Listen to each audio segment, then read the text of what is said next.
Ok, no le demos tanta vuelta. Spider-Man Across the Spider-Verse es una pasada, es una joya. Hasta tal nivel que el Tornado categoría 5 será un poroto al lado del torbellino de dinero que correrá por los cines cuando estrene la siguiente parte de esta franquicia. Así que no estoy aquí para dar una opinión sobre la peli, sino más bien para ver cuáles son las características que tiene un Spider-Man en general y cómo esta última entrega consigue potenciarlas a la vez que problematiza algunas de ellas. Comencemos. El movimiento. El movimiento de Spider-Man está conformado por 3 elementos que en su conjunto hacen una totalidad, por lo que no hay un orden de surgimiento ni de prioridad y cada una de ellas es sumamente dependiente de la otra. Comenzando por su corporeidad, podemos decir que Spider-Man es una gelatina. Posee una flexibilidad que permite tomar diferentes posturas, muy similar al de los atletas de gimnasia artística. Incluso los uniformes deportivos de estos últimos poseen similitudes al traje del héroe.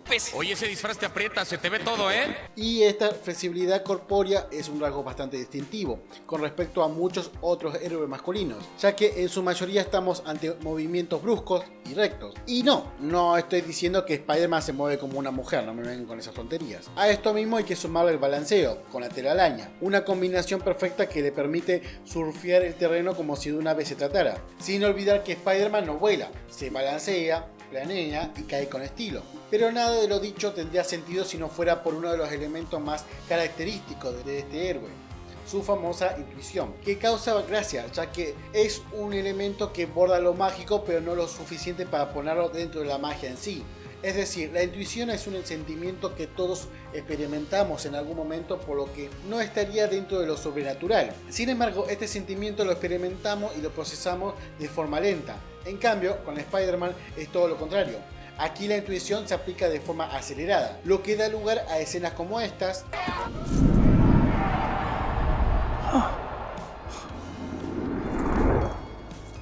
y otras tan diferentes como estas.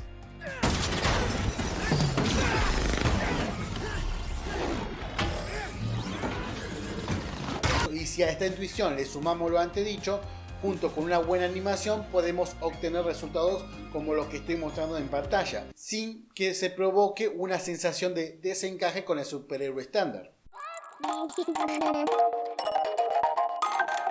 Bien, ahora avancemos con otro punto importante, la comedia. No podemos hablar de nuestro trempamuros sin mencionar su característico sentido del humor, y para ello también mencionaré más de un elemento, comenzando con la máscara, que no solo sirve para ocultar su identidad, sino que también es indispensable para su comedia. Al ponerse la máscara, nuestro personaje pierde los rasgos faciales, lo que da lugar a un tono semi-caricaturesco, enfocado principalmente en la apertura de los ojos y la mandíbula. Aunque cabe aclarar que no es el único héroe que hace uso de esto. Algo similar ocurre con Deadpool, por ejemplo. A esto hay que sumarle el diálogo que posee, diálogo que siempre se encuentra inmutable a la agitación del personaje o del momento. En la mayoría de los casos suelen ser comentarios improvisadamente adecuados para la ocasión, basándose principalmente en la característica que presenta el enemigo de turno, permitiendo un cierto alivio cómico dentro de secuencias de poca relevancia, similar al de Iron Man, lo que permite asimilar el estado de preocupación de nuestro personaje respecto a lo que está ocurriendo. Vamos, que prácticamente se mofa de los desafíos o de los enemigos a los que considera fáciles, hecho mismo que se problematiza en la última entrega de Miles, ya que es esta misma actitud la que desencadena una mayor furia en el personaje de la Mancha, empujándolo hacia una mayor villanía. Al fin tendrás un villano que sea un desafío y yo dejaré de ser tu burla. Pero dentro de lo que es la comedia también hay que mencionar a los enemigos a los que se enfrenta Spider-Man. La mayoría de los casos son personajes malhumorados, con poca paciencia y tolerancia hacia los comentarios de este mismo, hecho mismo que se conserva y potencia en la persecución de Miguel, y que nuevamente se problematiza con la presencia de la Mancha, personaje que posee un humor bastante similar, siendo también bastante caricaturesco con su apariencia física, apariencia que también cumple un papel muy importante en la villanía de varios personajes. Vamos, que hasta la Mancha misma te lo explican en su presentación. Mira, ya no me dan trabajo en ningún lado por estar así, entonces recurrí a una vida de criminal y por último entramos en el área de la heroicidad, a la que dividiré en dos partes, su accionar y su filosofía. Comenzando con su accionar, Spider-Man no es un personaje de ataque y de ofensiva. El 80% consiste por un lado en una defensiva combinada con una intención de atrape, en el que se ve más reflejado el concepto de araña en sí, y el uso de las telarañas telaraña en todo esto viene de 10. Y os seré sincero, prefiero más las telarañas incorporadas al cuerpo que las que vienen en un aparatito. Principalmente porque la diferencia se encuentra más en la teoría y no tanto en la práctica, siendo casi siempre lo mismo, en el que la telaraña nunca se termina, y cuando lo hace es porque casualmente el argumento de la historia así lo solicita. Y por otro lado estamos ante un personaje que se enfoca en el rescate de su ciudadano. Es imposible ver una producción de él sin que este muestre como mínimo 2 escenas de protección ciudadana, siendo estas escenas las que más define al personaje como un héroe. Y lo mejor de todo es que lo hace con estilo, en el que la intuición cumple un papel muy importante en todo esto, ya que la mayoría de las veces el rescate se realiza de pasada o de forma impersonal. Muchas veces incluso ni siquiera mira a las personas rescatadas. Es consciente de que ellos están a salvo y sigue su camino. Ya después se verá cómo consiguen bajar los autos. Lo mismo ocurre con algunos criminales de baja categoría, que son dejados ahí a la espera de que alguna patrulla se los lleve. Y aquí vuelvo a mencionar a La Mancha, porque incluso hasta en este aspecto consigue romper con el esquema, ya que por naturaleza propia es prácticamente una manteca que no se puede atrapar, lo que termina siendo un dolor de cabeza para la metodología base de Spider-Man.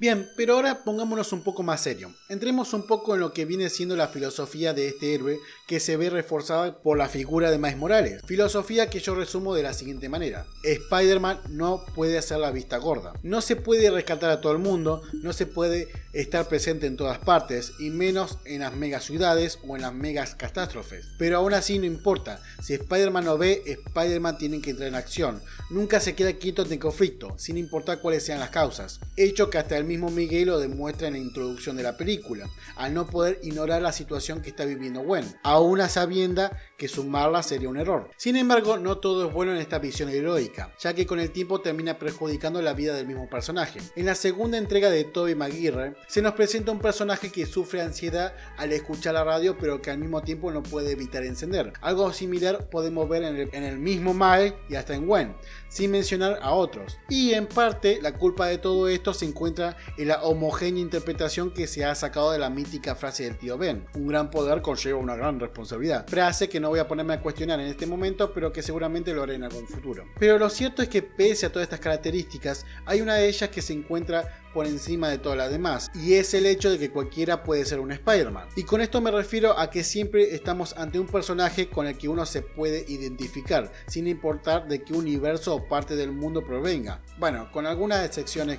un poco evidentes. No cualquiera se puede identificar con un soldado del siglo pasado, no cualquiera se puede identificar con un millonario, o con una asesina entrenada clandestinamente, o con un científico nuclear, o con un agente de una organización secreta, o mucho menos con un dios. Pero sí es fácil identificarse con un universitario, o con una persona que no pudo ser criado por su padre, o con un adolescente, o con un hindú, o con un protestante, o con un padre primerizo, porque justamente ahí se encuentra la magia del traje, de que cualquiera puede llevar la máscara de Spider-Man. No necesitas provenir de un gran contexto para convertirte en un gran héroe. No importa que otros digan que no estás destinado a ser un héroe. No importa si la araña que te picó no era de tu universo. No importa si rompes con un patrón establecido. Lo que realmente importa